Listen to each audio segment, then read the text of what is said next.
Hello, this is Comrade Dwayne, and again, thank you for watching. So I'll be covering Gran Turismo Sport Collector Edition. They actually have it, but they have two editions. One is limited, one is Collector Edition. The Collector Edition is freakily hard to find it. I don't know how I actually find it, but there is a shop that I'm buying here in my country, and they actually have it. And I was really surprised because I tried to find it on Amazon or GameStop and all those shops, and they didn't have it. So let's figure it out. You can actually buy it only on Game UK and on EBexclusive, so that's kind of weird. So I'll be putting the links that I did find down below. I think it's only EBexclusive and Game UK. I don't know why I can't enter the sites, like crashing all the time. So I'll be putting the links then, and limited edition is across the world. It's basically Amazon, GameStop, everything. So I'll be putting two of the collector editions and the limited edition in the links down below. So the game will be released on November 2016 this year. We're talking about pretty annoying dates, because one of them is 15, one of them is 16, the other one is 18, like so it's around the 15 till the 20 November. That's the range of the releases, because every country have a different release date, so getting it is a little bit different. Eventually the pricing here is pretty fucking expensive in my opinion, because when it comes to EBexclusive we are talking about $200. Fuck. I don't know what to tell about it. It's just crazy for me when it comes to this pricing. $200 is a lot, but when you come to limited edition it's much less, and it's pretty nice pricing. The price at $69, that's not bad. I mean, the limited edition contain more than 130 in content included, because the limited edition, so the limited edition is $70, so for $10 more you're getting a lot of DLC inside, and you're getting the steelbook, so that's great when it comes to this kind of edition. It's only $10 more and you're getting a lot. We're talking about a lot of inner DLC, and as I know, Gran Turismo, they have a lot of inner shops, microtransaction and all that things. So you're getting a GT Sport starter pack, that's 8 cars, 1 million in-game credit, that's a lot. Livery stick pack, 40 PS4 GT Sport themes, avatar, racing helmet for your customized driver profile, and limited edition steelbook and packaging. So for $70, that's not overpriced. Now when it comes to Gran Turismo Sport Collector Edition, that is $200.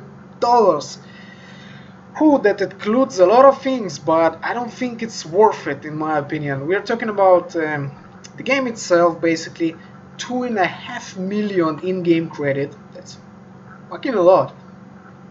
Livery stickers pack, so that's what you get. 3x pre-order packs, racing helmet Rome. You're getting PC avatars, 60 of them, steelbook case, Apex booklet, special packaging, and you're getting a Mercedes AMG GTS 143 scale model. So if you know how it looks, I'll be putting in the description below a YouTube video of unboxing of Gran Turismo 5, and there is a car there. The car is in the same scale, so you can actually compare it, because from the looks of it we don't have any picture of how the Mercedes will be looking for the Gran Turismo Sport Collector Edition.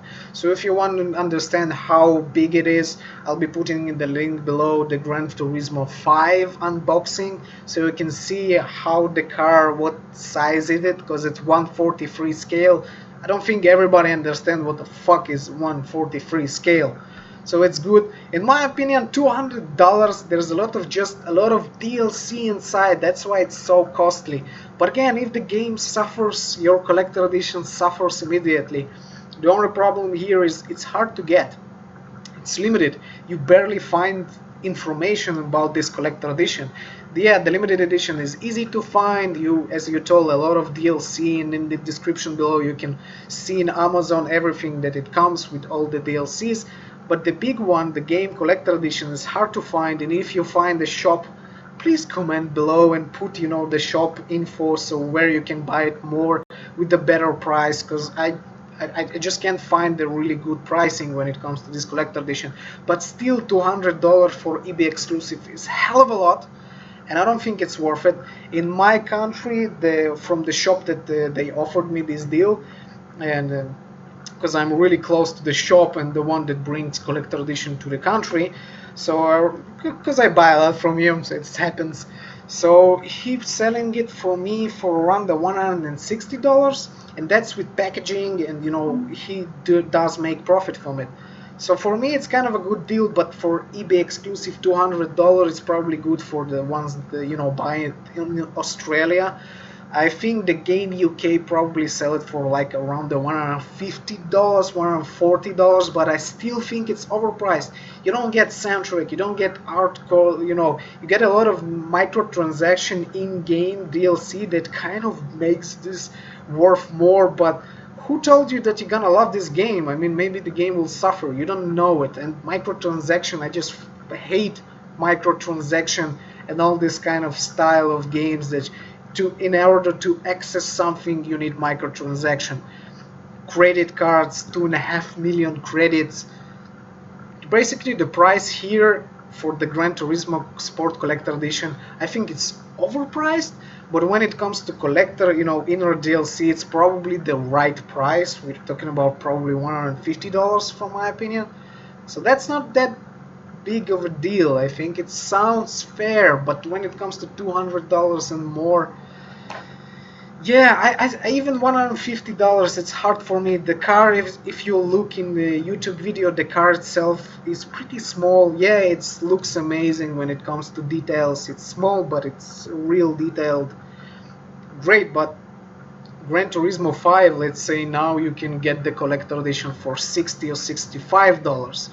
So it's kind of bummer if you go buy this for $150 and it ain't be gonna be that successful or something, and after a couple of years you're gonna see it on the shelf for around the $60 and $70. It's kind of a bummer. And when it comes to DLC and exclusive games, I always learn one thing: if it's something that you can buy in-game microtransaction, usually it drops the price eventually, because the game itself always loses value. There's not such thing. Old games always loses value. You cannot have a game that get more value. And if you have a microtransaction system in the game itself, and the game itself losing value, basically the microtransaction eventually will lose value too. So you're paying $150, but actually you're setting yourself for a loss of money, probably 100%. That's my opinion about this, but it's hard. So when it comes to, I don't think the limited edition is overpriced. I think the Gran Turismo Sport Collector Edition is overpriced. Basically, you just shuffle a lot of DLC, you get only a small car that doesn't cost like crazy to make, and what you do, you make a bigger price just by making a lot of inner DLC. That's kind of, I don't know, I don't like it. That's just my opinion. And I probably won't be buying it. Maybe I'll buy it and just sell the game itself as a limited edition for like, I don't know, the same price as $70 and buy only the box to have the car. So when it comes to value, it's gonna be losing value because most of the value is DLC, and this DLC is basically not limited in any way, and it will always drop in price after a couple of years. But if you enjoy this game and really like this game, I think go for the limited edition probably, and afterward, if you have extra money, go for the Gran Turismo Collector Edition. So again, if you have any shops for the Collector Edition that have great price, please put in the comments down below, because I didn't find a lot of them. I only find EBexclusive, so I'll be putting that. Again, gameplay or trailer, everything will be down in the description below. And again, thank you for watching. Have a just great and amazing day.